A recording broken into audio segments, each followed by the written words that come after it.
We are live. Hey there, how is it going? It is your muscle building coach, Lee Hayward, with the...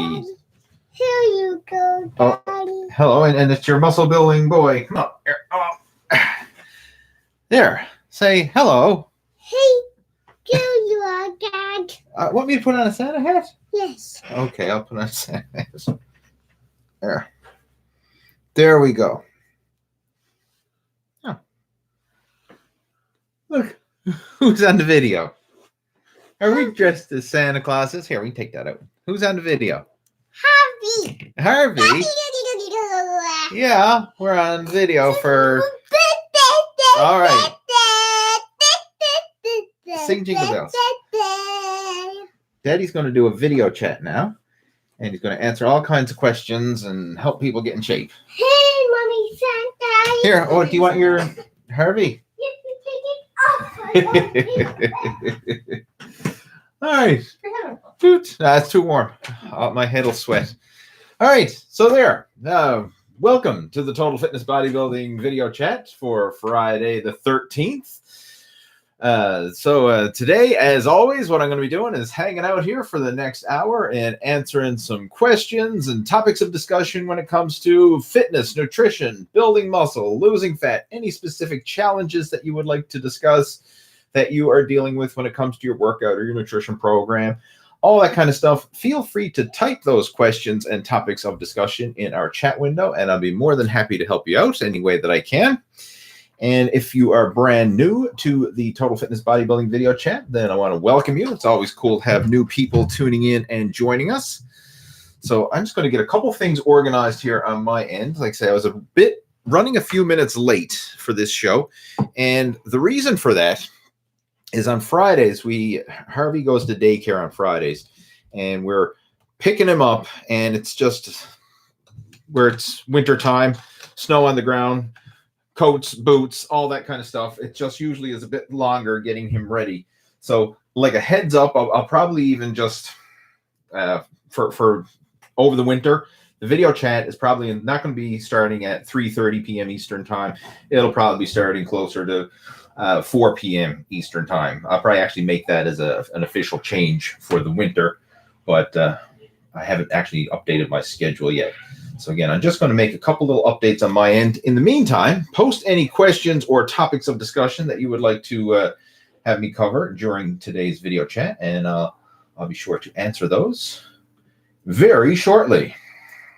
Like I say, I literally just got in the house a few minutes ago, just long enough to turn on the computer and get this settled away here. So live Q&A. Just sharing this on my social media.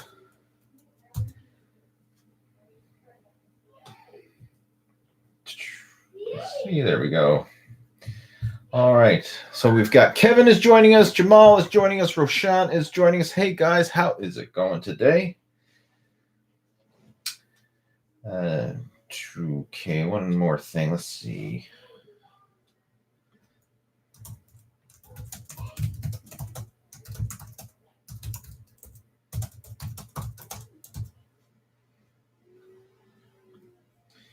Just be a minute. Who else is joining in? Okay, we got a couple questions coming through. Kevin's asking about cardio. Jamal's asking about what should he eat to gain muscular body weight. Okay, cool. Oatmeal for bed. Awesome. We got Phil joining in from the UK. Yeah, that's cool. I actually like to know where everybody's tuning in from. So while you're chatting there, just let me know where it is that you're tuning in from. So what country, what time is it where you're to right now? Because I know we've got an international audience usually tune in for these. And so like sometimes it's wee hours of the morning, sometimes it's early, whenever, sometimes it's late. But let me know where you are tuning in from. I would like to know that. We have Kevin from Sacramento, California. Second now, guys.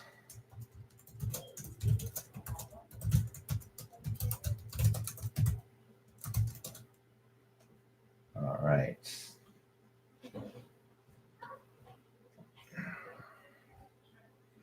Just so I can get a couple.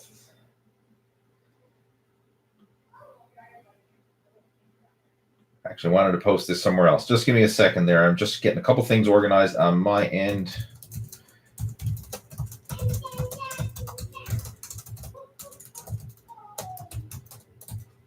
All right, and we should be good to go.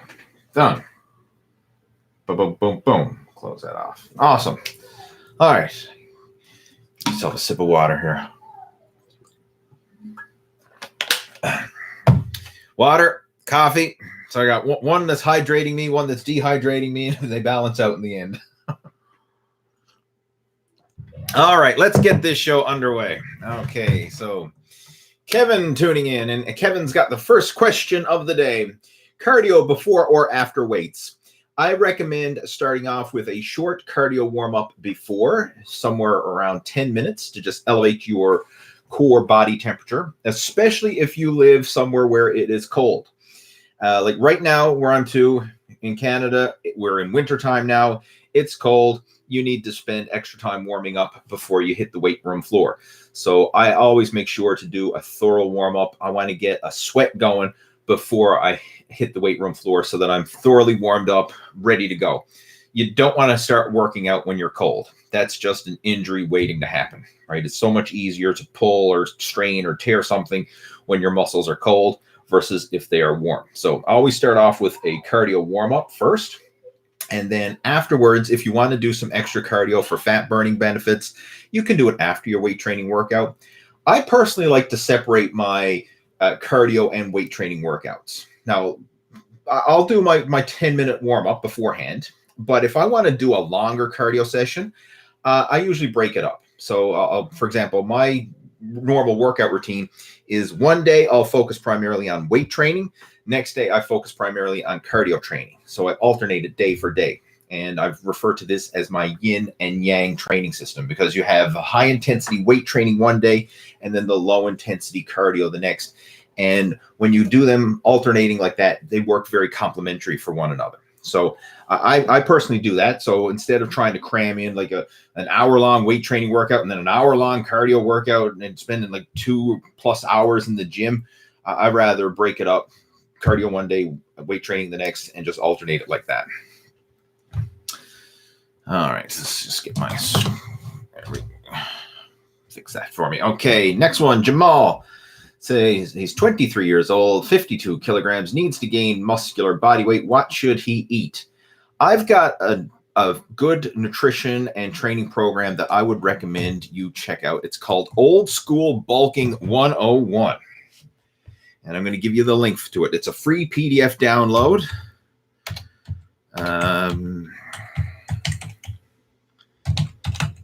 Second now.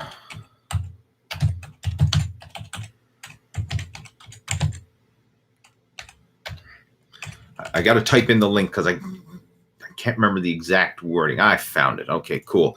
So Jamal, I'm going to type this into our video chat window. It's Old School Bulking 101, and I'll have a link to this in the video description below when we post up the replay of this. So if you want to go check it out afterwards, you can. Or you could just do a Google search for it. You'll probably find it. The link is cyclebulk.forward/old-school-bulking-101. So Old School Bulking 101. There. Download that. That will get you started on the right track. It has sample workouts, nutrition. I mean, it's all geared towards packing on muscular body weight. So that'll definitely push you in the right direction. Roshan is joining us, and he's saying, is it okay to have oatmeal before bed? I guess if you want, go for it. Like there's oatmeal doesn't have to be breakfast, right? Like you can have it for a lunch, you can have it for a snack, you can have it before bed. It really depends on your overall nutritional requirements. I very often have oatmeal as an evening meal or an evening snack. I enjoy oatmeal. I love it. So I'll have that as a great source of complex carbohydrates. And what I do is I make up high protein oatmeal where I put in protein powder in with it. So it makes it for a complete meal, a good source of protein, good source of complex carbohydrates. You're getting some good soluble fiber there. I'm a big fan of oatmeal, but yeah, you can have it anytime. Just make sure it fits within your dietary requirements for your protein, carbs, fat, calories, whatever it is that you decide that you need to have. Just make sure it fits and go for it. Phil is joining us from the UK. Sam, sorry, is joining us from Hodor. I could be mispronouncing it. I'm not sure if, I don't even know where that is. But welcome, my friend. Kevin from California. Roshan from Philadelphia. Thean from New Zealand. And he's in the future. It's 9:50 Saturday morning. Hopefully the future's looking good. I actually have one of my personal coaching students from New Zealand. His name is Aiden, and it's cool because every time I talk to him, right? I mean, like they're going into summer now, like we're going into winter. It's like this total opposite corners of the globe, right? Complete opposites. So I mean, he's a day ahead, I'm a day behind. He's in the summer, I'm in the winter. It's so cool when you just get to communicate and interact and with people from totally different walks of life like that. And so, I mean, he's complaining about how warm it is, and I'm complaining about how cold it is, and one wishing they were in the other situation. But hey, welcome. Glad to have you tuning in. We have Jamal from Mumbai at 2:20 a.m. Go to bed. It's time for you to be going to bed. Who else? Ina, I think it is, from Morocco. Wow, we've got a very international audience here. Some interesting places for sure. Okay. Phil says it's 8:50. So I guess, Phil, you must be from over in the UK somewhere, I would assume, just based on the time zone. And he is. Okay, he says from the UK earlier. You gotcha. Okay, RC is joining us. He says, overcast. I'm getting a weather report here. Overcast and drizzle here in New York City. Not too cold. Made it to the gym and home now. Okay, he said he's made it to the gym and he's back home again. Has himself a warm cup of Joe, listening to the Total Fitness Bodybuilding YouTube channel with Lee Hayward. Good for you. Cheers. Kevin tuning in. Robert's joining us from St. Louis, Missouri. Tammy is joining us. She has a question. Any advice on reducing lactic acid burn when working legs? It always cuts me short of my reps, and I wonder if maybe it's diet or something causing this. Thanks a million. All right, there's a lot of things that could be causing that lactic acid burn. It's possibly diet related, but the biggest thing that's going to have like a quick, simple strategy that you can implement your very next workout that will allow you to increase your volume and your repetition for your leg workouts is to simply rest longer between sets. Simple as that. A lot of people, when they're doing weight training workouts, they try and go too fast. They keep their rest periods very short, and they're huffing and puffing, and they almost make it a cardio workout. Like it's almost like cardio with weights. Like a lot of people do that. And now I'm not saying that it's right or wrong. It depends on the situation. Like if you're training for some sort of conditioning or athletic event where you need to have that kind of conditioning and muscular endurance, then that's fine. You can definitely do that. If your goal is to stimulate muscle and actually build more muscle size, then taking longer rest periods between sets can be advantageous and can actually help to increase the intensity and the volume that you do when you do your sets. Because if you're approaching a set already fatigued from the previous set, then you're not going to be able to handle the maximum amount of weight. You're not going to be able to perform the maximum amount of reps, and you're just going to be constantly in the state of fatigue. So general rule of thumb, rest 2 minutes between sets. And for big, heavy compound exercises like, heavy sets of squats, heavy sets of leg presses, heavy sets of deadlifts, lunges, something like that, even resting as much as 3 minutes between sets will make a huge difference. Like if you're normally one of these people who like you're resting 30 seconds or a minute between sets and you're wondering why you always got that lactic acid burn and you can't get very high reps, that's why. Is because you're not giving your body time to clear the lactic acid from the muscles and to actually regenerate your natural energy system. That ATP, the adenosine triphosphate, that's the energy system that gets regenerated when you supplement with creatine. That's the energy that's used for this high intensity explosive training. And that needs to be regenerated between sets. So if you're constantly pushing yourself with very short rest periods, you're not fully regenerating, you're not fully recovering. So you're always going through your workout in a pre-fatigued state all the time. So you're never going to be able to handle maximum weight, maximum reps, maximum performance. You're always going to be almost getting the cardiovascular benefits rather than the muscle building benefits. So what I'd recommend in your case, Tammy, lengthen out those rest periods between sets. Like easy, whatever it is you're resting now, add another minute to it, right? And keep a stopwatch, time it. Add, 2 minutes. It should be good for most exercises, and for the big heavy ones, 3 minutes. And I bet you would notice a dramatic difference. You will be stronger, you'll get more reps, and you'll be blown away by how strong you feel. And now, as far as diet's concerned, some things there, like if you're on a low carb diet or you're on like a low sodium diet or something like that, then that can have a negative impact. So that's another thing to consider. One thing that I'm a big fan of is making sure that you have adequate sodium. Like a lot of people, especially the mainstream health and fitness and that kind of push low sodium. Oh, salt is bad for you. And it really depends on the situation. For people who are active and sweating a lot, you need to replenish the sodium you lose. Right? It doesn't make any sense to be going to the gym, doing weight training and cardio or sports or other activities, and you're sweating and losing all that sodium, all those electrolytes, and then think that you're not going to replenish them, right? Like you need to replenish what you lose. So in my case, I salt my food every day. Like, and I don't go crazy, but I mean, I just salt it to taste. So like if I'm having whatever, like when my meat, my vegetables and stuff, I'll just season it with salt, right? Add it to taste. And if I find that I need extra salt, then I will actually, purposely take some extra salt or purposely add in extra high sodium food. Like dill pickles is another real good one, or high sodium condiments like soy sauce or things like that to help bump up the sodium intake. And that just helps to replenish the sodium that I'm losing when I'm sweating in the gym. And you need to do that. So that's another thing that may have an impact with your workout performance as well. So make sure that you have lots of sodium in you and take longer rest periods between sets, and you should be able to see a noticeable improvement in the number of repetitions that you get with your leg workouts. All right. Jamez is joining us from Sacramento, California. We have First Revenge saying, Lee, what is the worst injury you've had in your lifting journey? How long did it take you to heal from it? The worst one was in 2008. It was in January 2008. I tore a muscle in my right armpit tricep tie-in lat area right here. Like I have a gap. I mean, you can't see it. Obviously, I'm wearing a t-shirt.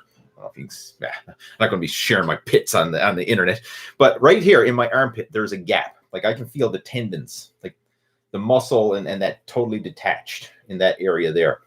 And that took over a year before that was fully recovered. That was quite a serious injury for me at the time, and it really set me back with my training. So that was one that, that was the worst one because it was some actual tendon tears. I've had other tears, like I've torn both biceps just recently. Actually tore my tricep, but that was only a minor one, thankfully. Only some muscle fibers torn, but it's actually the bruising is totally healed up, and I'm back to lightweight training. Like I can pretty much do every movement pattern and every exercise that I want to, but I just have to use really lightweight. I can't push myself, especially in things that stretch the tricep or stretch that area. So I had to be very careful in a stretched exercise, but with a shorter range of motion or pressing exercises, it actually feels pretty good. But that was the worst one. Yeah, I mean, injuries suck. I mean, there's no other way to put it. Injuries suck. I mean, you can do the best you can, like in terms of warming up and trying to lift within your means and all that. But sometimes, like shit happens sometimes, unfortunately. And that was the case with me and my tricep there. It was 3 weeks ago now when I tore that. And I mean, I did my warm up, did progressively heavier warm up sets, all that kind of stuff. And what we were doing a photo shoot. I was getting some videos and pictures for my website, and I was doing pull-ups, and I was holding the mid-range of the pull-up. So the tempo was different than what I'm normally doing. Like I don't normally pause and hold a pull-up. And I was doing that over and over again to get some pictures for my website. And as I was doing it, I was like the third set, because we're getting different angles, just trying a whole bunch of them to see what ones would look the best. And I was doing several sets in a row. And then on obviously the last set, because I was doing it and just held it, and I was straining and struggling to hold myself up, and then under the strain and just pop, my tricep just tore. The muscles, like it's right in the tricep, right where it ties in down into the lat area. That area tore. Now, luckily, it was just muscle fiber tears. It wasn't no tendon or ligament detachment or anything like that. So it did bruise a bit, and it was, very painful for a while. But it's healing up quite nicely. I mean, like now 3 weeks later, like I have full mobility, like I can move my arm wherever I want. I can do exercises. I just can't exert maximum force. Like I can exert like a half-ass effort, lift light weights in the gym. Like it's kind of funny because I'm in the gym. Like today I was doing the hammer strength seated row and I was doing the hammer strength pull down, and I got like a 10-pound plate on each side. Right. So people are looking over at me like, who's this dude like struggling to lift 10 pounds on the hammer strength machine? And like, well, that's me, right? But that's how you build it up. Like just what I started with was just the empty handles, right? Just going through the motions. And then I put a 2.5-pound plate on, go through the motions, and then put a 5-pound plate on, and then go 7.5 pounds, and now 10 pounds. And just each week, just, or, every couple days or whatever, just gradually add a little bit of weight, add like 5 pounds, and just keep going through the motions. And then eventually I'll build it up to the point where I'm doing regular workouts again. But the main thing is just frequent movement when it comes to injury recovery, working within your pain threshold, getting the movement there so that it doesn't tighten up and doesn't develop scar tissue. Because one of the things when you're dealing with injuries, like a lot of people think, well, I'm just going to rest and let it heal up and I'm not going to do anything. Well, if you have a muscle tear and you just rest and heal up and don't let it do anything, you could develop scar tissue. It's going to become excessively tight, and it's not actually going to help with the recovery process. Movement, blood flow, circulation, that's what's going to help to speed up the recovery, not just doing absolutely nothing, sitting on your ass watching Netflix. Like that's not the fastest way to recovery. Gentle movement is the fastest way to recovery. And that's what I've always done. Anytime I've had an injury, go in there and just like rehab workouts, mobility workouts, and just keeping active, working within my pain threshold, but keeping that movement and that blood flow and circulation happening on a regular basis. That's the key that's going to speed up an injury recovery. All right, what else we got? We have Alex joining us. And he's saying, besides 20 rep squats, what other rep range would be adequate for single sets of squats? I'm hoping to minimize my training due to time constraints. All right. Well, I mean, you could do one set of squats, but the thing is you had to do several progressively heavier warm-up sets to build up to that all-out heavy set of squats.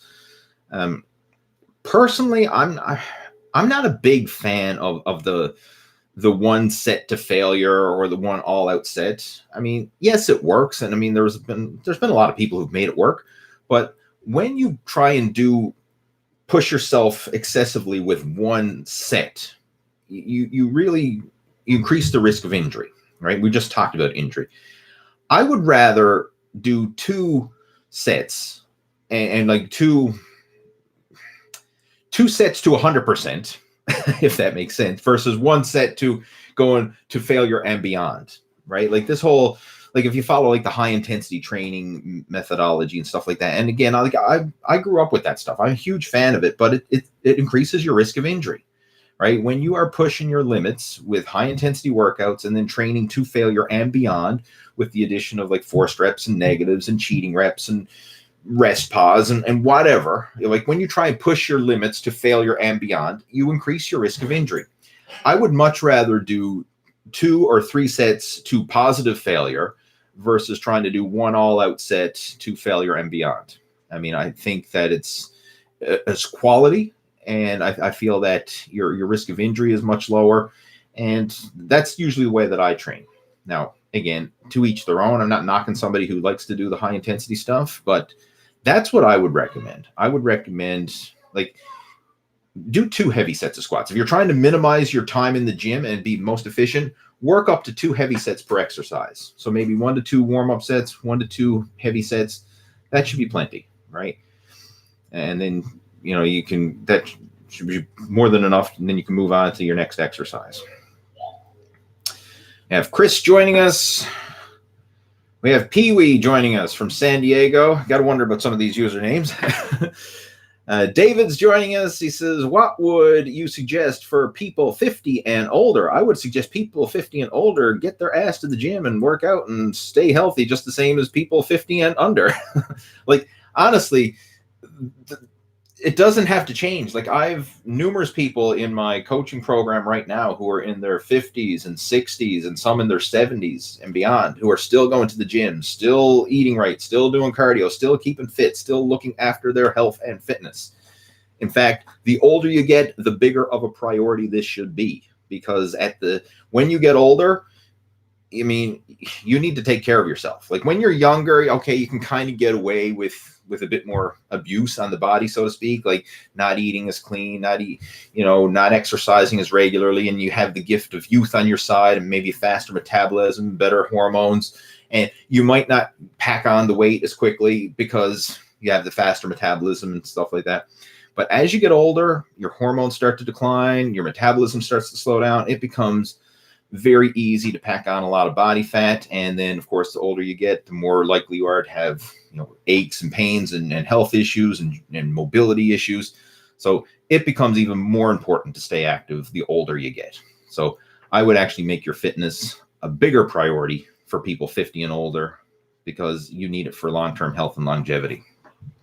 I mean, if you wanted to be, go into your 50s, 60s, and 70s and 80s and however long you plan on living, but you want to be healthy and mobile versus, riddled with health problems and sickness and disease, then you definitely need to take care of your health and fitness. Do so now while you can, if you are physically able to do so. One of the things, the biggest mistake a lot of people make is they wait until it's too late, right? They think, oh, I'll do it later. And then all of a sudden, you're diagnosed with type 2 diabetes and you've got, arthritis and all kinds of aches and pains and, issues. And then they say, oh, I'll start to take care of myself now. Well, it's too late, right? Like, it's like looking after the maintenance on your car. Like, you wait till your car is falling apart and there's a piece of junk, and then you say, well, I think I'll start to fix it up now. No, it's too late, right? The thing is falling apart. You're past the point of no return, right? You should have been doing that earlier. So take care of the maintenance now while you still can.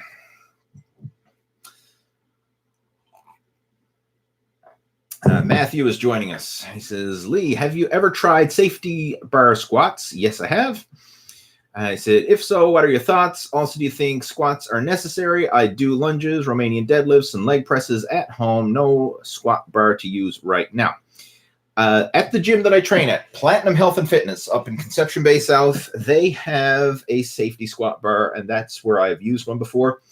It's a unique squat variation. If you've never used it before, it's all right. It comes across your shoulders, and there's a couple handles here, but it throws the weight forward. It's actually a harder squat variation than a back squat because it throws the weight forward just due to the angle of the bar and where the weights are placed. So it actually feels more similar to a front squat in the way that the tension is worked. So you really have to use your back and your spinal erectors to keep yourself upright because that weight is trying to push you forward. Versus the back squat, you're more balanced and more centered, and the resistance is more up and down. Versus with the safety squat bar, the resistance is kind of pushing you forward. So you really have to use more back to keep yourself straight. Kind of similar to a front squat in that variation. If you're doing front squats, however you're doing with a clean gripper, that the weight's in front and it's constantly pulling you forward, and you have to really force yourself to keep upright. Same idea. Overall, though, I find it's a comfortable exercise because you don't have to go to, it's comfortable for your arms and your shoulders. Like, if you have some shoulder issues and you find trying to shoulder a barbell for a back squat hard on the shoulder joint and the mobility, the safety squat bar may be a lot more comfortable for that. Of course, it's a padded bar as well. So for people who don't like to have the barbell digging into their traps and upper back, it's a nice variation for that as well. As far as the quality of the leg workout, like I say, you're still squatting. So, I mean, it's very similar, just more emphasis on the quadriceps because of the way the weight is distributed. Are squats necessary? That's the second part of his question. No, absolutely not. Working the muscle is necessary, not getting hung up on the exercise.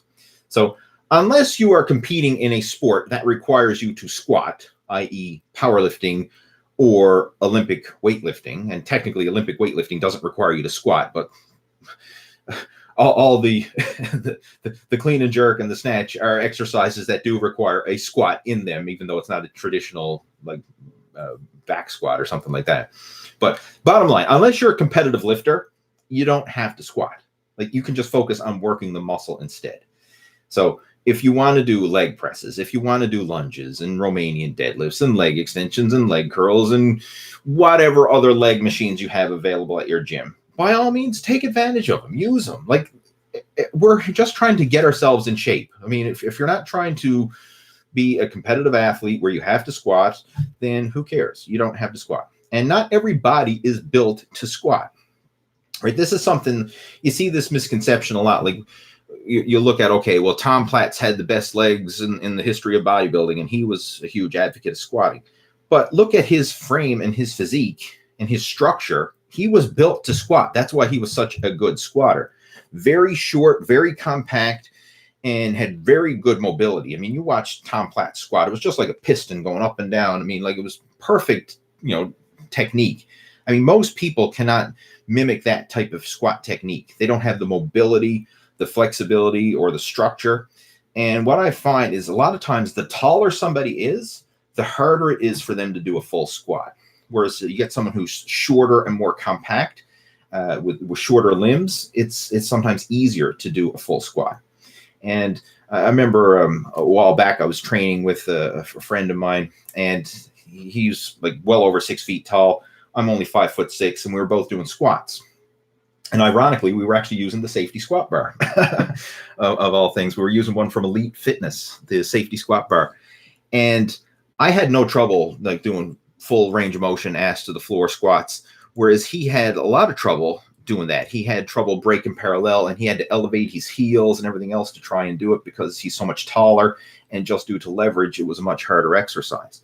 So not everybody is built for squats. So if you find that it's not a good exercise for you, you just don't like it, I mean, you can do other exercises instead. There's no rule book out there saying thou must squat, right? I mean, it is a great exercise if it works for you and you enjoy it and you can do it properly.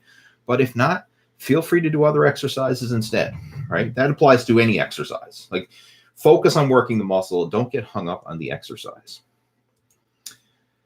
All right, Anthony is joining us. He says, I found out about your channel 10 years ago through Vince Del Monte's videos, which you two did together. Do you still keep in touch with him and the likes of Elliot Hulse? Yes, I do keep in touch with Vince. I chat with Vince on a regular basis. I'm actually going to be seeing him this January. We have a trip to Florida planned. Going to be spending some time with Vince, probably hang out with Elliot. Earlier this year, actually, back in the spring, I visited the Strength Camp gym and did a YouTube video with Elliot. Probably do it again this year. I'm going to be hanging out there. Going to be down in Florida for a month. Going to be in Clearwater, Florida from January to February for a full month, like the last half of January, first half of February. So I'm really looking forward to it. Going to be meeting up with several guys in that area. Like, Florida is a cool spot for a lot of people in the fitness YouTube niche and stuff. Like, I got a lot of friends in the fitness industry down there. Guys at Critical Bench did several videos down at the Critical Bench compound, which is in Clearwater. Again, who else is down there? Ben Pekulski's got his gym in Florida. That's in Tampa. I'll probably train there as well. The Powerhouse in Tampa is a killer gym. Been there before. But of course, Strength Camp is where's Elliot to? Is that St. Petersburg? I'm not sure now where it was. But anyway, I'm looking forward to going back there again. So that's something I'm looking forward to for two reasons. Obviously, one, be able to network and collaborate with a whole bunch of people. But two, to escape the cold Canadian winter and get some nice warm sunshine, right? So I'm looking forward to that. So it's going to be a working family vacation for us, and I'm really looking forward to it. All right. And First Revenge says, I love the shirts. Now, for some reason, of course, when you're doing this on camera, it gives you like the mirror image. So it's reversed. You're seeing the Lee in reverse. But of course, anybody who's not looking at me on camera and looking at me in real life, that would be spelled properly, not backwards. All right, Pee-wee is asking, how late should my last meal at night be? It really depends on you. Your body doesn't know what time it is. Like, there's nowhere in your body that says, eat before this hour, don't eat after this hour. Like, all that matters is the overall average, like how many calories and how much nutrients you consume over the long term. The actual meal timing is very small in the greater scheme of things. So in my case, I always have something to eat right before I go to bed. I cannot sleep on an empty stomach. If I go to bed and my belly is hungry and growling, I usually don't sleep well. So I always have a meal right before I go to bed, regardless of when that is. If I go to bed at 10 o'clock at night, I have a meal at 10 o'clock. If I go to bed at midnight, I have a meal at midnight. If I'm up late till 2 o'clock in the morning, then guess what? I'm going to have a meal at 2 o'clock in the morning. I always have something to eat right before I go to bed. All right, RC is joining again, and he says, I'll be working the next 3 weeks. I'm a bit worried as I'll only be able to go to the gym on Sundays. Not so much loss of strength, but weight gain. All right. Body weight workouts. Like, you can work out anywhere, anytime with body weight or with resistance bands or some simple dumbbell exercises. You do not have to go to the gym to get a good workout. If you go to my YouTube channel, like, open up the playlists, there's a full video playlist showing a complete training series using dumbbell exercises for all your major muscle groups. So if you have a set of dumbbells, you can train all your major muscle groups. I've got body weight workouts. Like, do not use, I can't get to the gym, as an excuse not to work out. If you can't get to the gym, then do what you can. Right? If you have a home gym, you have dumbbells, you have resistance bands, you've got your body weight, like, you can always do something, right? Don't go focusing on what you can't do, focus on what you can do and do it. So again, check out the playlist for some simple home workouts that you can do. And that will be enough to help you to at least maintain your current level of strength and fitness while you're going through this transition for the next few weeks. And surprisingly, sometimes you can even make better gains, because when you switch it up like that, like, for example, let's say you're always doing weight training workouts and always doing a certain exercises, certain set and rep patterns, and then all of a sudden you switch to doing body weight moves, which are totally different exercises. Very often you'll probably be doing higher repetitions, more time under tension.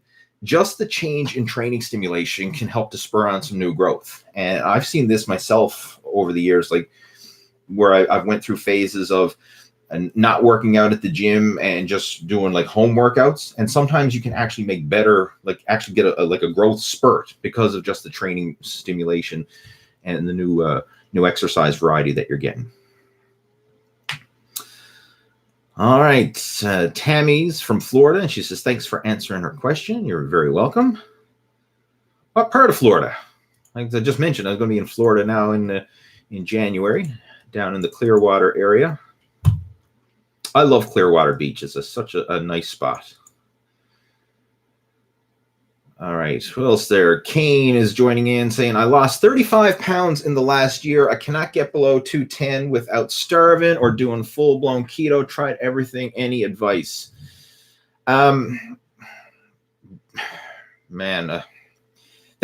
kind of a deep question, right? And first off, I'm kind of throw some suggestions, some generic suggestions. When it comes to fat loss, you need to look at the long-term picture, right? The bigger picture, because going on a starvation diet or going, keto or fasting or whatever else, yes, it works in the short term, right? Like, if I said, hey, eat zero carbs, no more than 1,000 calories a day, work out 2 hours a day in the gym. Like, yes, you would drop a shit ton of weight. You would drop weight, I guarantee you. But the problem is you would be depriving yourself, you would be suffering, you would hate the process, and you'd be just running on pure willpower. And willpower is a finite resource. It does not last. That's why people who go on these crash diets and lose a bunch of weight, it's only short term until they run out of willpower. And then once you run out of willpower, guess what? You go back to your old habits. So then you go back to eating whatever it was that caused you to get fat in the first place. And then you rebound, gain all the weight back, and now you're back at square one. I mean, you'd be better off just staying at square one and not going through the whole stress of dieting if that was the case. right? What you need to focus on when it comes to long-term fat loss is you need to fix your lifestyle habits so that you don't get fat in the first place. Like, it's like, forget about losing fat. Let's learn how to stop getting fat. Like just change your focus, for an example.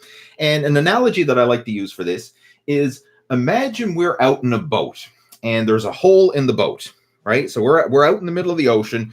There's a hole in our boat and the boat is taking on water. And then we're just wondering, what's the fastest way to get the water out of the boat? So then we think, well, I'm going to use a bucket, and someone else is going to use a hose and a siphon, and someone else is going to use something else. And we're just worrying about how to get the water out of the boat. What's the fastest way to get the water out of the boat? And yes, if you use a bucket and start dumping water out, you can get water out of the boat. But guess what? If you don't plug the hole, you don't fix the habits, you don't fix how the boat's going to take on more water. So how about, instead of worrying about getting the water out of the boat, let's plug the hole first. Let's stop the boat from taking on more water, and then we'll worry about how to lose the water that's already in it. And that's kind of the analogy that you need to think of when it comes to losing fat. Like, so many people, they're just worried about, like, how do I lose fat? How do I lose fat? Why don't you start focusing on how to stop getting fat in the first place? Because most people haven't addressed that. So you can go on some crazy starvation diet. Like I say, hey, go keto for whatever. Like, if you go keto for the next month, yeah, you'll drop a bunch of weight. You might drop 10, 15 pounds or more, right? But guess what? As soon as you go back to eating normally again, you're going to gain all that weight back, right? It's just like the whole analogy with the boat, right? We're dumping the water out, but as soon as you stop dumping the water out, guess what? The boat's going to fill up with water again, right? You need to stop getting fat in the first place. And that comes back to fixing your nutrition and lifestyle habits that are causing you to get fat. So once you fix that, then we can make further progress, right? Like, I would much rather see someone fix their lifestyle habits and live a lean, healthy lifestyle, and then just make some slow, steady progress, where instead of like losing a whole bunch of weight, like 30 plus pounds in a short term, and then gaining it all back again, you lose it and then you maintain that weight loss over the long term. Right? It's a different mindset. And that's what I really focus on when I'm coaching people. It's a total 180 from the way most people focus on fat loss, because most people come, they say, well, just tell me what to eat. Tell me how many hours of cardio I need to do, and tell me all that. Like, no, like, you don't need to worry about that. Let's fix the habits and fix the problems that are causing you to get fat. And then that's going to indirectly help you to move in the right direction towards your goals. So, Kane, if you want some help with this, send me an email and we can discuss it, because obviously every situation is unique, right? I mean, I don't know the specifics of your lifestyle, your nutrition habits, your exercise habits, and it's too much to try and, discuss here in YouTube comments. So send me an email, leeh@leehayward.com, and I'd be more than happy to have a chat with you and see if we can come up with a realistic action plan to move you in the right direction. All right. With that being said, I'm going to have another sip of coffee.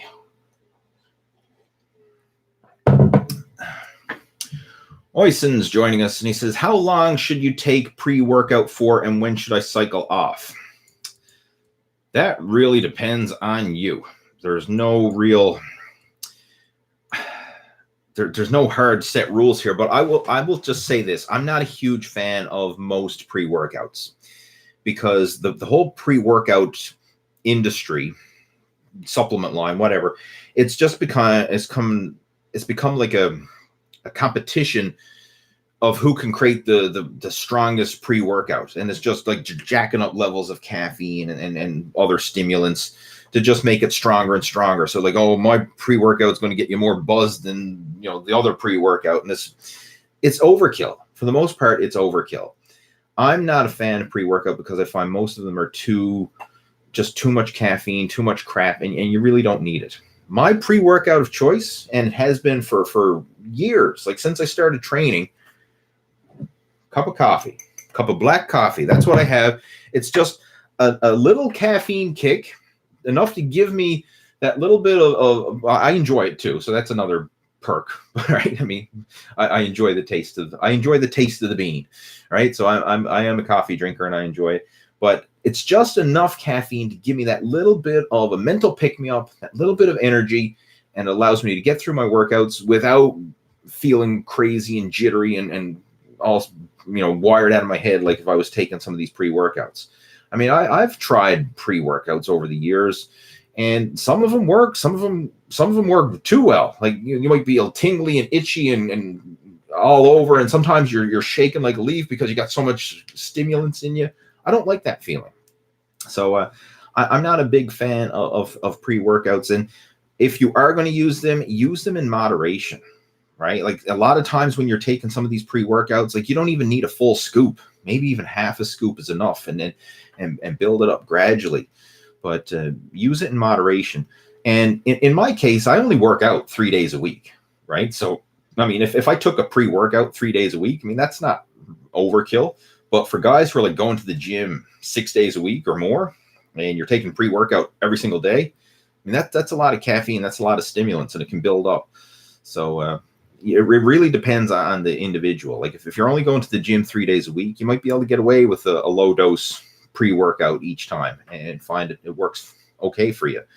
But I wouldn't go overkill with it. Moderation is the key with that stuff, because your body does build up a tolerance to it, and eventually you'll get to the point where you'll need more and more of it to get the same effect. And then it really starts to place a lot of stress on your body. Like all those stimulants can stress out the adrenal glands, and it just, it just makes you feel wired and jittery, and it stresses your nervous system. I'm not a huge fan of it. So use with caution. That's my advice there. Use with caution. All right. We have Al joining us from California. Luke is joining in. Luke says, are you strong? Not really, my friend. Not really. Used to be back in the day, but not anymore.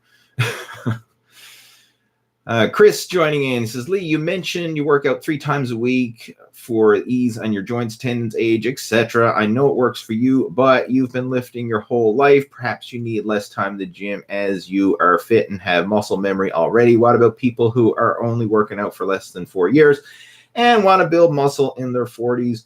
We need more time, don't we?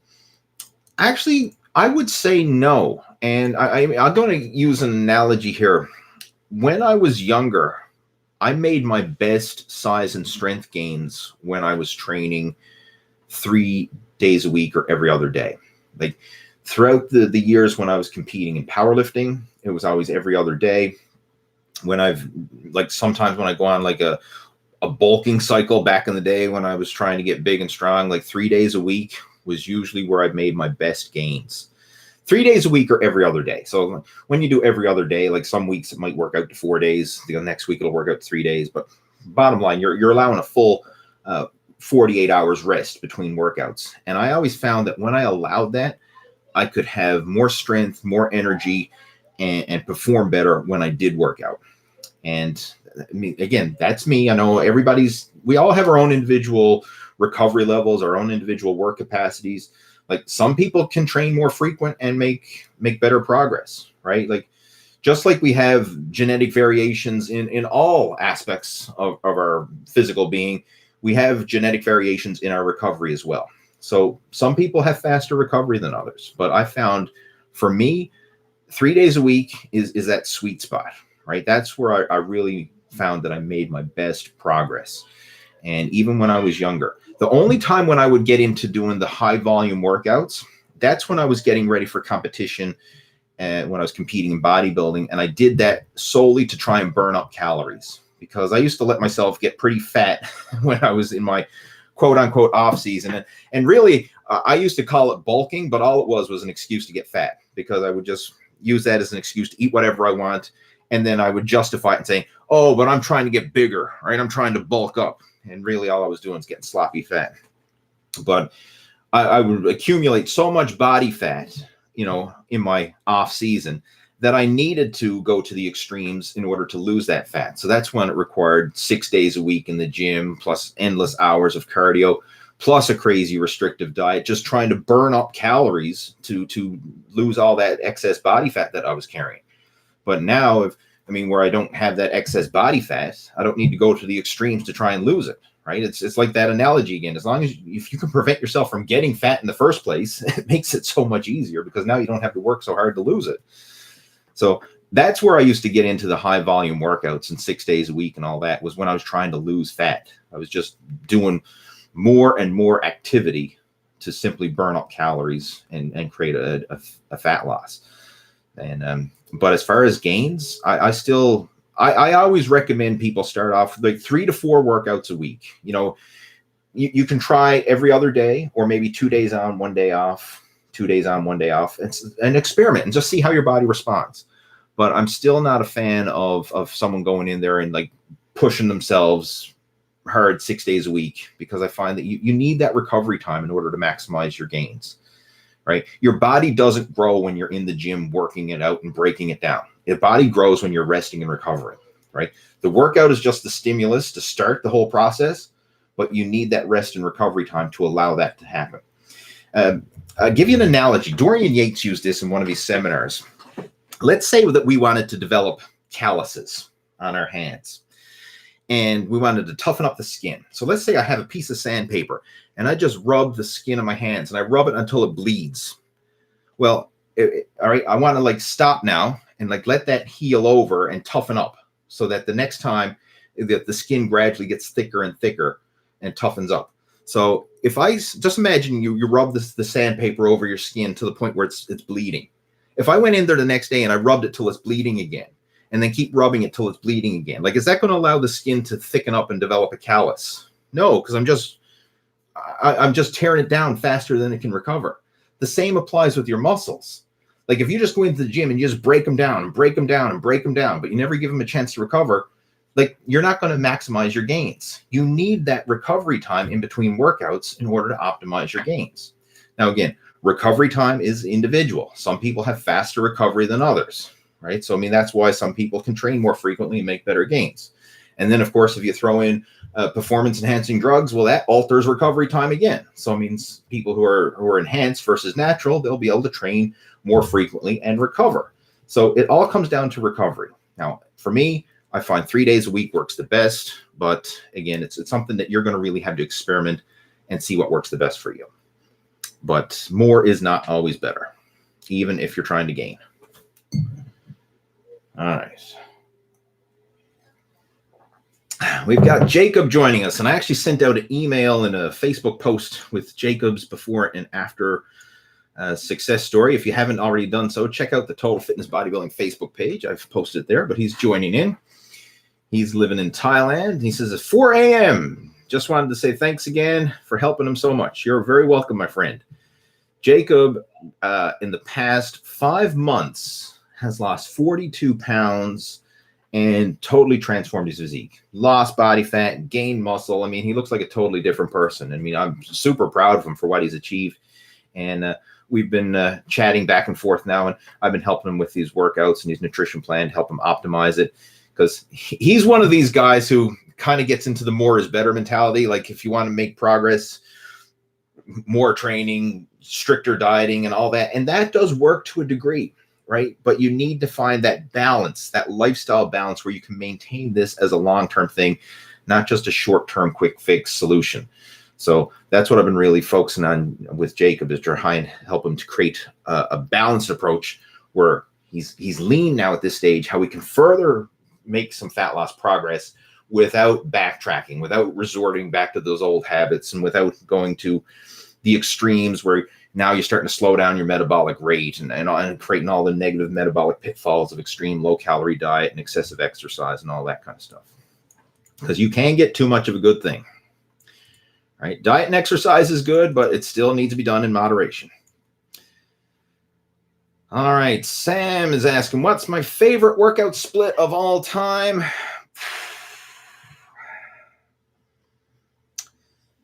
If I had to pick one favorite workout of all time, it would probably be positions of flexion. That's one that I keep kind of going back to over and over again. One that I've used a lot with some of my more advanced coaching students. Positions of flexion basically means you're working all the major muscle groups through the different ranges of motion: mid-range, fully stretched, peak contraction. And I find that when you do that, that is probably the best training system for optimal growth all over, right? You're not neglecting anything when you're doing a positions of flexion workout, and you're doing it properly, of course. So that would probably be my favorite of all time. All right. Logical order is saying, how do I help my friends not burn out early in the gym as beginners? Only 4 sets each workout.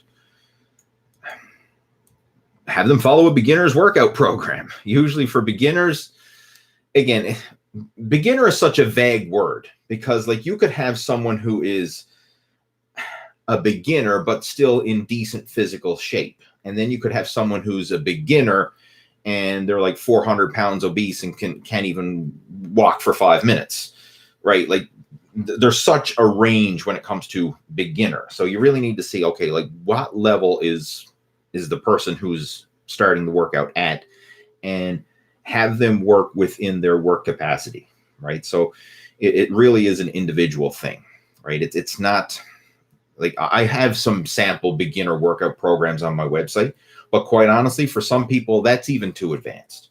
Like I was having a conversation with somebody a while back, and this particular individual like really neglected his health and fitness and let himself go. I mean, he was pushing, I don't know the exact number now, but pushing close to 400 pounds of body weight and suffering the consequence. I mean, 400 pounds, just morbidly obese. And like he couldn't walk for any length of time. Like if he walked for like 2 or 3 minutes, he'd have to stop and take a rest. Like, cause he just never even had the work capacity to walk. Like climbing a flight of stairs was like out of the question. Like he had to take an escalator or an elevator or something like that. So, I mean, like his level of fitness is so low, even a basic beginner's workout program would be quite challenging just because his fitness is so low. So when you say like, you know, a beginner's workout, it really depends on where the beginner's at, right? Like if you're talking about younger people who are physically active and, you know, maybe not active in terms of weight training, but they're active outside the gym, right? Doing gym class in school and playing sports or something like that, then they're obviously at a much higher level. So, you know, I really can't give you a precise answer to your question. I mean, it really depends on the individual, but bottom line, if you're coaching them yourself, you have to figure out where their fitness level is and make sure that whatever they're doing is less than their capability. And what I mean by that is you need to make it easy for someone who's starting off. Like the worst thing you can do for a beginner is take them through a workout and have them like feeling like they're going to puke and aches and pains and sore and all that. Like that is the worst thing you can do, because all you're doing is reconfirming how painful exercise is, and it gives them a negative association to it. And they're like, hell, I don't want to do that anymore. Exercise sucks. Exercise hurts. I'm sore. I'm painful the next day. I can't move. I don't want to do that. You have to start off so small, so simple that they go through it and they're like, that's it. You know, this is easy, right? You want them to feel like at the end of the workout, you want them to say, this is easy. I can do this, because that's going to develop the habit. So they come back again and again and again. And then each workout, you just build it up little by little, like 1% improvement day by day. Like if you get 1% better every day, it doesn't seem like much in the moment. Like 1% improvement, you can't even measure that. Like it's such a small thing.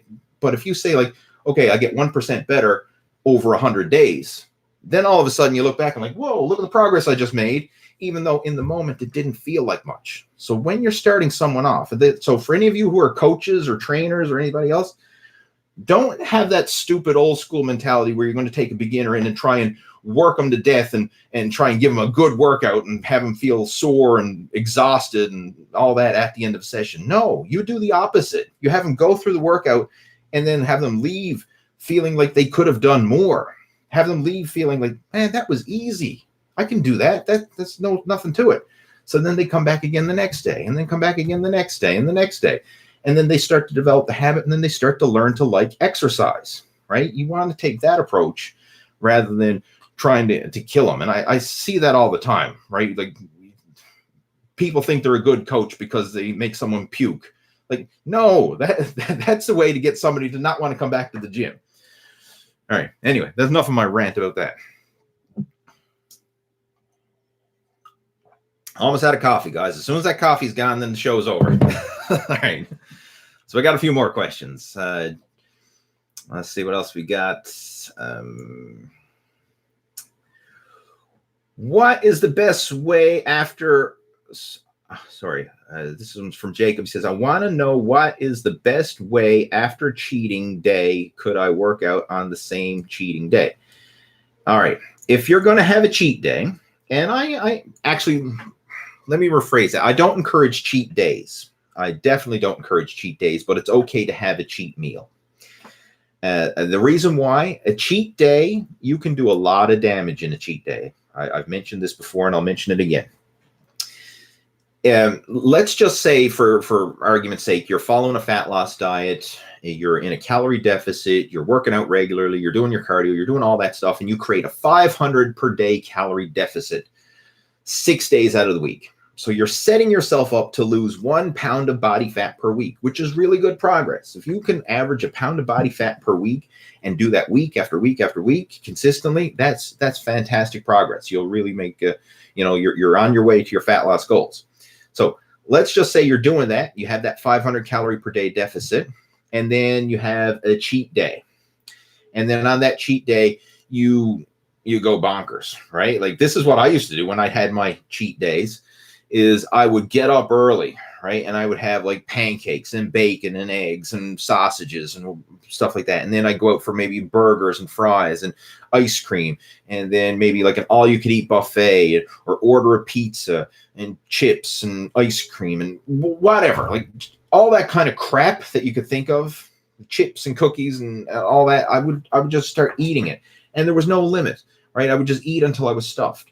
Well, guess what? You can easily put yourself in such a big calorie surplus on a cheat day that you cancel out an entire week's worth of fat loss. So like if you had a 500 calorie per day deficit, which created, say, like a 3,000 calorie a day deficit at the end of the week, and then you had a cheat day where you went into a 3,000 calorie per day surplus, which is not hard to do, especially if you're eating a lot of high calorie junk food, you could just totally cancel out all the work you did over the week. And then I get this all the time. People write me and say, well, I'm working out, I'm eating clean, I'm doing everything else. Yes, I have one cheat day a week, but man, I'm not seeing any progress. What am I doing wrong? And then we start to dig deeper, dig into the layers. And I say, okay, well, what are you doing in terms of their workouts and their nutrition? I say, okay, everything's great, until we get to that cheat day. And then I say, okay, what do you have on that cheat day? And then they start listing off, what a typical cheat day is. And I say, that's your problem right there, right? If you reduce that cheat day to a cheat meal, you would start making progress, because now you would be in the calorie deficit over the course of the week versus in the calorie maintenance, or even sometimes in a calorie surplus. So do not have a cheat day, have a cheat meal, all right? Because one meal, well, you can only physically eat so much in a meal. Most normal people anyway, all right?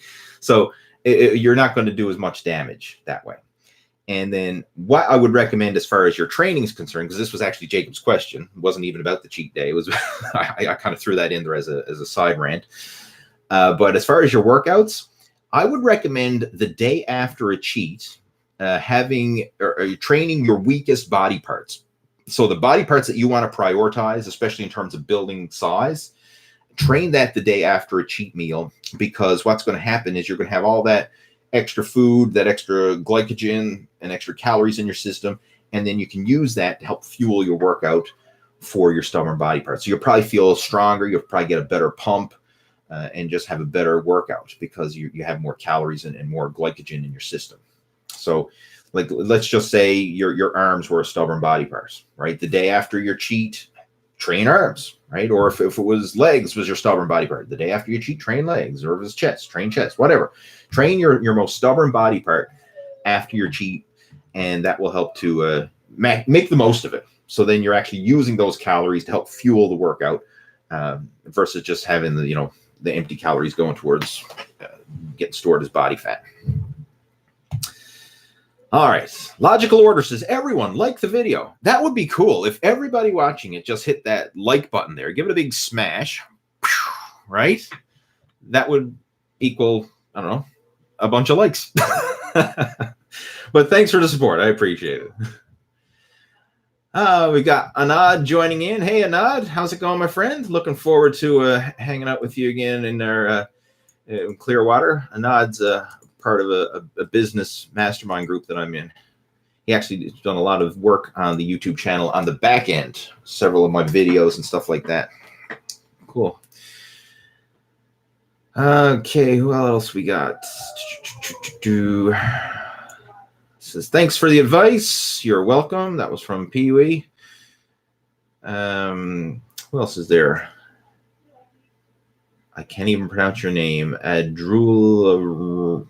Anyway, he says, I'm not being ignorant when I can't pronounce your name. Abdul, I believe it is. It says, I have a question. I've been training for 2 years, but since the last year, I'm not able to increase the amount of weight I'm lifting. What's the possible reason for that? You've hit a plateau. That's the reason. Everybody's going to hit a plateau sooner or later. And the simple answer is when you hit a plateau, you need to try something different. Simply doing the same thing over and over again and expecting a different result is not going to work. So you need to change up something. Could be changing the exercises, could be changing the workout split, the set and rep pattern, whatever, but you need to change something. And that is the simplest, easiest way to get past a sticky plateau when you're doing the same workout and it's just not working for you anymore. Change it up. I mean, there's a lot of ways that you can change it up, but like, for example, within the Total Fitness Bodybuilding Inner Circle with our monthly membership site, we have a workout of the month program, and each workout builds on the workout of the previous month, right? So we constantly change it up and we've got a whole database of different workouts. So, I mean, 1 month it could be a bodybuilding style program. The next month could be a power training program. The next month could be a conditioning program. One might be focusing on hypertrophy. One might be focusing on strength, whatever. We got all these different programs. And the thing is, you can cycle them in such a way that you alternate complementary training forms. So, for example, like I wouldn't do a heavy 5x5 power training program and then follow it up with another heavy power training program. But you could do like a heavy power training program and then maybe follow it up with a hypertrophy program. And then the change in muscle stimulation, not only does it provide a nice mental change, right? Because you're doing something totally different and it helps to provide unique muscle stimulation and variety, but it gets you enthusiastic about your workouts again, because now you're excited because you're doing something different. You're training in a different way. And actually you find that your enthusiasm actually has a big correlation to your gains. If you're looking forward to going to the gym and you're excited about it, that carries over and helps you to make better progress. So that's what I would recommend in that situation. When you're stuck in a plateau, you need to change up the training program. And like I say, if you want some help with that, you can send me an email, leeh@leehayward.com, and we'll be more than happy to chat to you about it. You can check out the playlists on my YouTube channel. I've got a bunch of different training splits and workout programs there that you can go through. I'm sure you'll find some unique variety in there as well.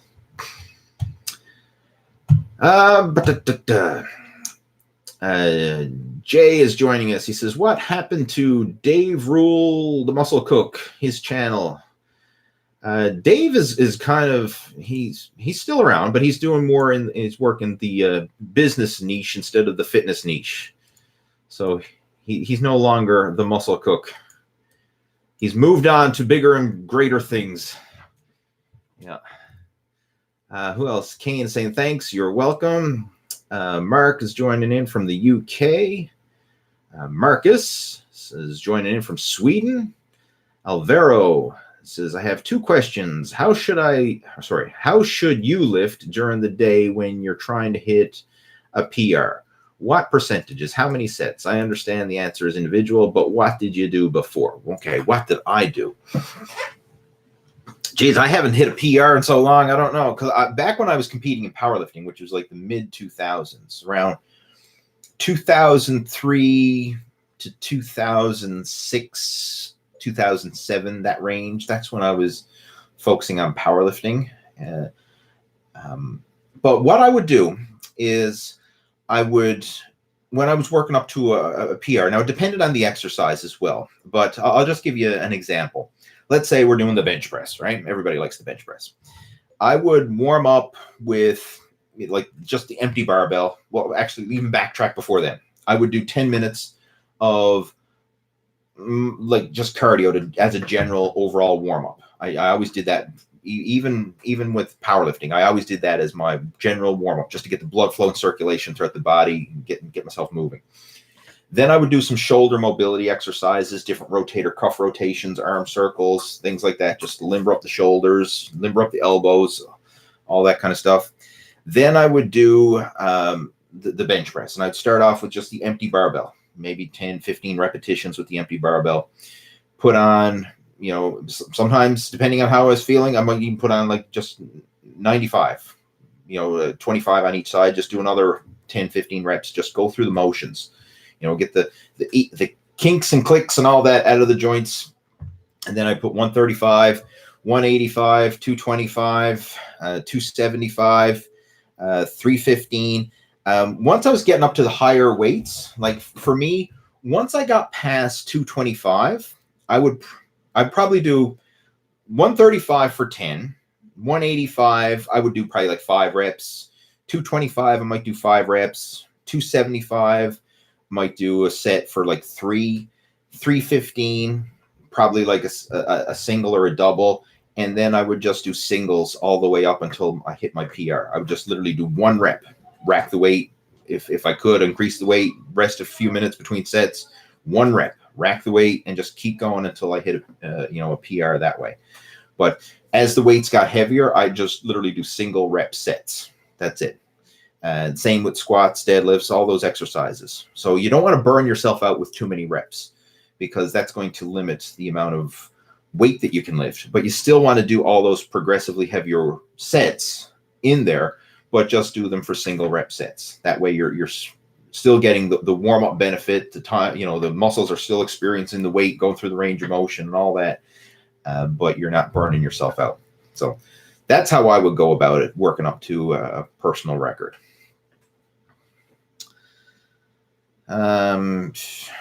Second question. Do you recommend the program, the Smolov's? I might be mispronouncing that again, but I believe it's the Russian squat routine, this squat routine cycle. I've done that way back in the day, and a lot of these programs, these different, like the Russian squat program, different types of plans like that have all the pre-planned structured set and rep pattern increments and weight increments.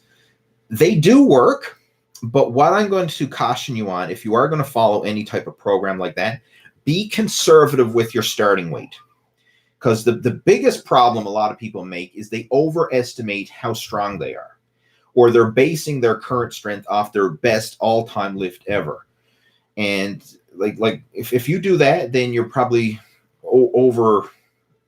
you're starting too heavy, bottom line, right? Be conservative.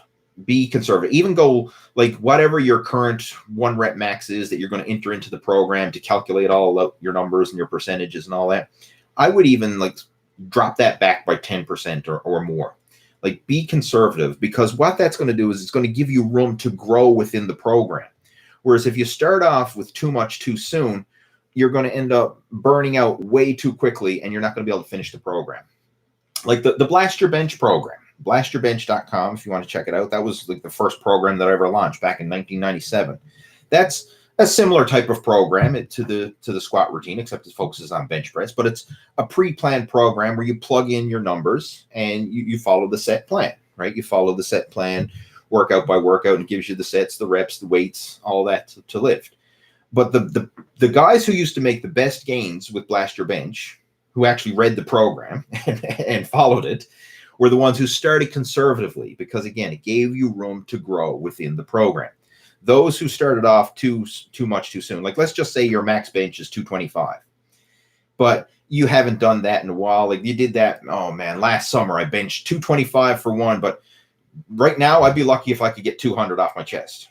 Well, don't even put in 200. Put in like 190 or 185 as your 1 rep max right now. Start with that and then grow within the program. Because if you put in 225, let's say, which was your best ever that you did 6 months ago, you're going to burn out too quickly, because you're going to be training at too high of a percentage and your body's just not going to be able to handle it. So be conservative and give yourself room to grow. All right, hopefully that makes sense. And of course, people who have no idea about the Russian squat program or the Blast Your Bench program, they're like, what the hell is he talking about?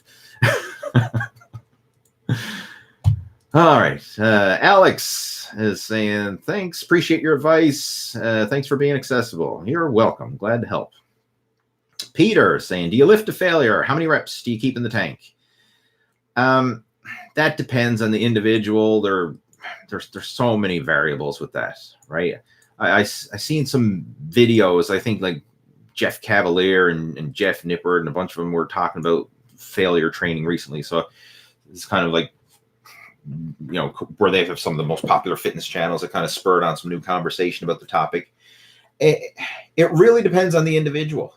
Like for someone who's brand new, I would never have them train to failure. And first off, someone who's brand new probably cannot physically train to failure because they just don't have the capacity to. But for people who are more advanced, training to failure is fine. And it also depends on the exercise. Like very few people will squat to failure. Like unless you are some sort of like, you're not mentally sound, because you have to be like a maniac, crazy man to squat to failure. Like to physically squat to the point where you are stuck in the bottom of a squat. Like that takes a lot of effort. Most people do not have that in them. Like very rarely, I could probably count on my fingers the number of times I've squat to failure, true failure.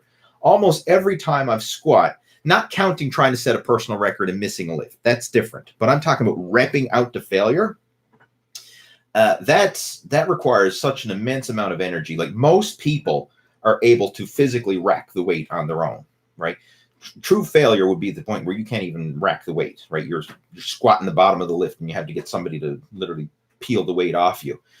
I mean, like, right? So like in an exercise like that, squats, I mean, I've never trained to failure. I've trained hard, trained heavy, trained to the point where I'm feeling quite exhausted, but I would always have, a rep in the tank, so to speak, so I could rack the weight and get under the barbell on my own. But with isolation exercises, smaller moves that don't require as much effort, you can train to failure.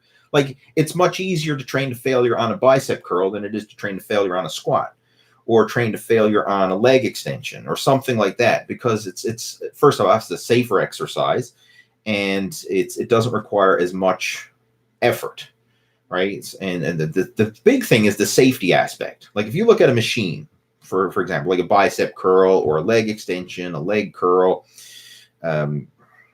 whatever, tricep push down, any of these, like you could train to failure with those exercises and it's okay. Like once you get to the point where I can't push, do another tricep push down, just stop, right? Walk away from the weight stack, right? No big deal.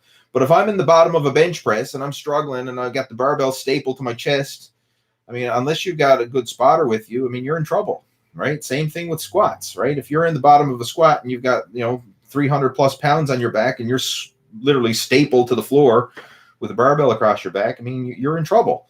So it's dangerous. The risk of injury goes up exponentially versus, hitting failure with a bicep curl and, I can't curl the weight. I'll just lay it down, right? So you have to look at the exercise. So for the big compound moves, I would always have a rep or two in the tank or more. For the isolation stuff, it's okay to train to failure because, the risk of injury is so much lower.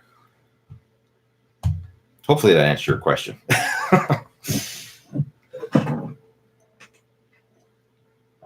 Mr. Retro Angel is saying, hey, Mr. Hayward, nice shirt. I know you like the shirt. He says, my question this week is when you do cardio, what is your time limits in order? In other words, what's the max time and the minimum time you do to be satisfied? I don't do less than 15 or I don't pass an hour. I don't have rules on my cardio. General rule of thumb, I would set the minimum for lower than that. Like one thing that I'm a big fan of, and I do throughout the day, 10-minute walks. I heard about it from Stan Efferding. If you haven't checked out Stan Efferding's channel, he's got some great content there. I mean, Stan's in his 50s, former powerlifter, former bodybuilder, very successful businessman. But I mean, here he is, he's in his 50s and he's still healthy and jacked and right. So I've got a lot of respect for the guy, but he's the one who I've seen his video about the 10-minute walks. And I started incorporating, and it makes so much sense. Like I used to have this mental block where, oh, if I couldn't do at least a half hour cardio, what's the point?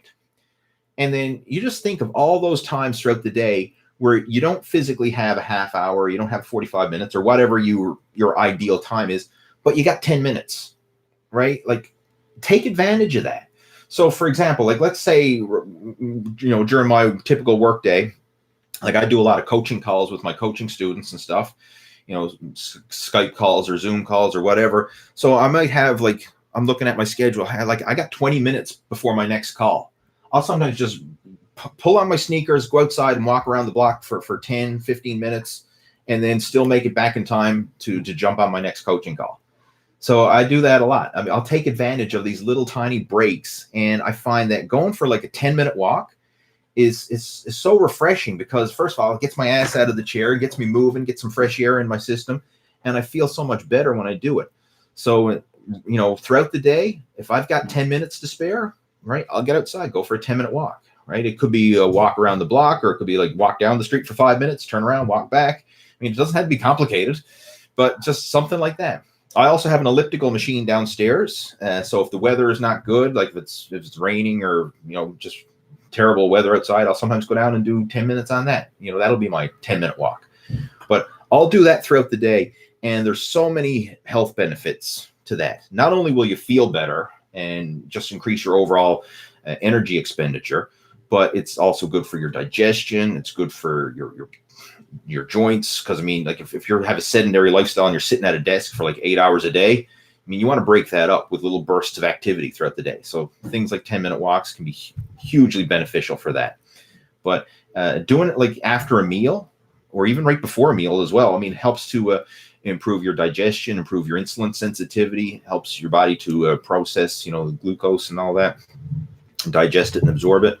So there's so many benefits. So I would set your minimum for cardio lower. In my case, if I've got 10 minutes, I'll do cardio. As far as the maximum, that depends on the cardio. If it's a cardio machine, usually an hour is pretty much my limit. But if I'm getting outside for a hike or a bike ride or something like that, there's no limit. Like I sometimes I'll pack it up and go for like 2 or 3 hours on the mountain bike. I mean, I've done that before. I mean, that's the type of thing where you pack a lunch and make a whole day or afternoon of it and stuff like that. Or same with a hiking trip or something like that. So, I mean, that's technically cardio, but, I mean, I don't have any limits on that. But if it's a gym cardio session or an exercise cardio session, usually an hour is my max as well, right? So as long as I got 10 minutes, I'll do it. And as far as the maximum, like say an hour usually. All right, what else have we got? Let's see. Chefo is joining in. Shefo, I think it is. All right, Jacob's following up with his question earlier. He says, thank you very much. And he said he does mean a cheat meal, not a cheat day. All right. Even though it's all right that you posted that, Jacob, because it allowed me to elaborate on the whole difference between a cheat meal and a cheat day. And that one thing alone can mean the difference between success or failure. Like I've literally seen people who've done everything right, or at least done everything good enough to make progress, and then blow it with a cheat day. Right. So, I mean, how frustrating is that, right? You've worked your ass off all week long, and then you just cancel it all out because you go overboard on your cheat day. Okay. Holy crap. Look at the time. I do these chats. See, I just get time ceases to exist. It's like, and here we are. It's an hour and 23 minutes in already. Where does the time go? All right. We're almost at the end of the questions, though. So I'll just answer those few questions that are there, and then I'll clue it up. Okay. Blue Leaf. Haley, I've been lifting weights for 13 years, but my physique still doesn't look too impressive, not very strong at all. Could my genetics be largely responsible for this? There's so many variables that could be there. I mean, obviously genetics is huge. Yes, your genetics play a huge role. I don't care who you talk to, like genetics is one of the key things, but what you're doing in terms of your nutrition, your workouts, all that kind of stuff plays a big role as well. And I'll give you an analogy that you can utilize here.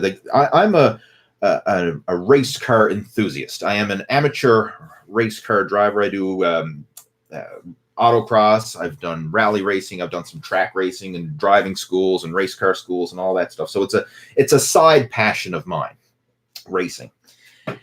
Let's look at someone. You could say, my dad, right?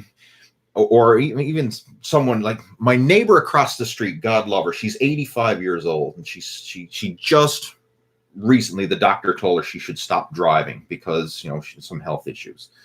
But she's been driving. Well, she's 85 years old. Let's assume she started driving when she was in her 20s. So she's been driving for 65 years.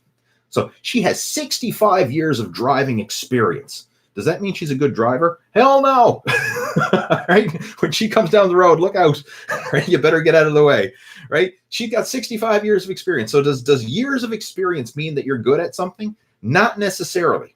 Right? Just because somebody's been doing something a long time doesn't mean they've been doing it right, or doesn't mean that they've been making progress during that time. And I mean, you can look at, people in your own family. Like, just because someone's been doing something a long time doesn't necessarily mean they're good at it, or they've been optimizing it or maximizing their progress. They've probably been just doing it and kind of like stuck in a plateau at the same level for years. Right? We see like driving is prime example. But then you take somebody else who is actually actively trying to improve their driving, like going to high performance driving schools, race car schools, competing, in different motorsports events and stuff like that, and constantly learning and improving on how to improve their driving skills. You could have someone like even a teenager, right, who's been driving for say like 5 years, who could get on a racetrack and smoke someone who's been driving for 40 years, right? Because the person who's been driving for 40 years, their whole driving experience is just, on the street, going to the grocery store and doing their daily stuff. Like they've never pushed the limits with their driving, so they don't know the limits of the car and their limits of themselves or anything like that. They've never explored that. So the same applies with working out. Like there's a lot of people at the gym, especially some of these older people, some of the seniors and stuff that you see there. They've probably been lifting for years, but their physiques don't look like bodybuilders or athletes, because they're not pushing the limits of their potential, or they haven't in the past. So just because someone's been doing it for years, in your case 13 years, doesn't mean that was 13 years of maximized progressive overload training done to the very best of your ability. It was probably now maybe it was. Again, I don't know your own individual situation. I'm just kind of like trying to throw out an explanation to your question. That's what I'm throwing here. I mean, obviously I don't know you personally. I mean, maybe you've been in there for 13 years busting your ass and following the latest and greatest nutrition and supplementation science and blah, blah, blah. I don't know. But if you've been 13 years and you don't have anything to show for it, you probably didn't maximize your diet and training the entire time. That's my first clue. But then, of course, genetics do play a big role. And it's hard to know genetics when it comes to fitness, because how your body responds in terms of strength and muscle development and fat loss, it's not as obvious. Like if we were looking at genetics for other things, like let's say we're looking at basketball, right? You have one guy who's 7 feet tall. You have another guy who's 5'6". Who has the better genetics for basketball, right? Obviously, the taller guy has better genetics for basketball. But bodybuilding is not the same way. It's not as obvious to see, right? Like you can't look at somebody who's on train and say, I wonder how their muscle fibers are going to respond with training. I wonder how their body's going to respond. Like sometimes you can kind of get an idea, but it's not as obvious. Like a lot of great bodybuilders, when you look at them before they started training, they might have been just skinny, average looking people. But then once they started training, their body just responded way better than the average person, right? Like you look at some of the elite bodybuilders, like one picture, for example, like I remember seeing a picture of Dorian Yates after just 1 year of training, and he had more muscular development on his frame after 1 year than most people do after a lifetime, right? Like he looked huge, ripped, and jacked after just 1 year of training, better than most people would after a decade. Right. So, I mean, just shows the level of genetics that he has. And obviously he does have genetics. I mean, he won the Mr. Olympia. So again, I know it's kind of an all over the place answer to your question, but there's a lot of variables that could come into play for why you've been working out for 13 years and you don't look very impressive. All right. Okay, one more question. Let's see. Chris is joining in. He says he's 22 years old, certified personal trainer. He says he can't find a job anywhere. He's had 3 interviews, and my goal is to be online. Any advice? Keep trying. 3 interviews. 3. Like, keep trying. Keep trying. And I tell you where I started. I started volunteering. My very first job in the gym, I was a volunteer trainer at the YMCA. That's where I started. And that was back in 2000, I think it was, somewhere around there. Or was it in the late 90s? I can't even remember now. But it was a while ago, right? I think it was late 90s. I think it was in the late 90s. I started off as a volunteer personal trainer at the YMCA. So I was in there doing strength and conditioning and just volunteered and didn't get no money, but I got some experience.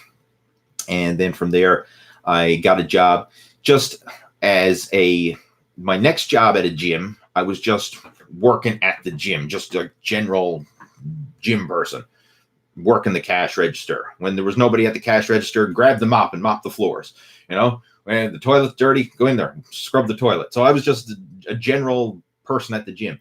But then if people, I did that for a while. And then, of course, when a few people wanted some personal training and I wasn't busy mopping the floor or cleaning the toilet, I would actually do that as well.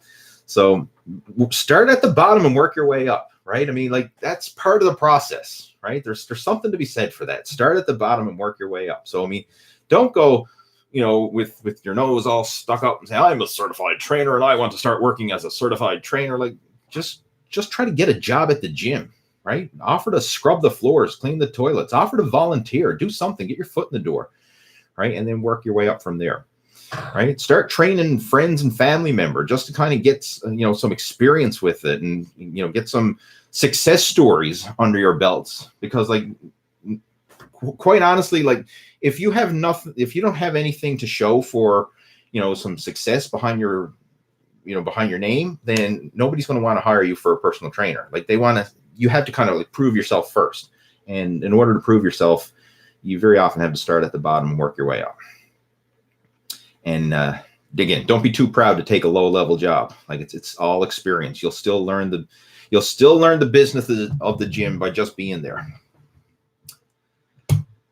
Okay, guys, I'm going to clue it up. We're over an hour and a half in, so it was a lovely chat. I know there's still a few more questions there, but I'm going to have to cut those off for today.